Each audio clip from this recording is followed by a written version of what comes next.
బిడ్డకు బాప్తిస్మం ఇవ్వడం ద్వారా దేవుడు ఎంతగానో సంతోషిస్తాడు. మరి సహోదరి అంజలి దేవుణ్ణి ఎరిగింది, దేవుని విశ్వాసం ఉంచింది. దేవుడిలో ఉంటూ నేను బాప్తిస్మం తీసుకోకపోయినట్లయితే నేను మరి పరలోకానికి వెళ్ళను అనేటువంటి ఉద్దేశంతో మరి బిడ్డ మంచి నిర్ణయం తీసుకుంది. కాబట్టి అమ్మా అంజలి, మీకు ఎవరైనా బాప్తిస్మం తీసుకోమని చెప్పని ఎవరైనా మిమ్మల్ని తొందర పెట్టారా? యేసుక్రీస్తుని నిజమైన రక్షకుడిగా అంగీకరిస్తున్నావా?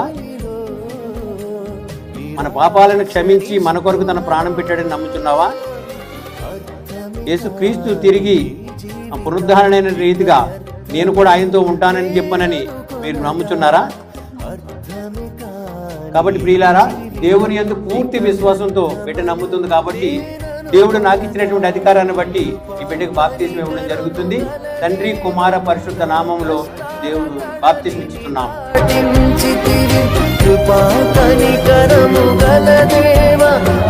కష్టాల కడలిని దాటి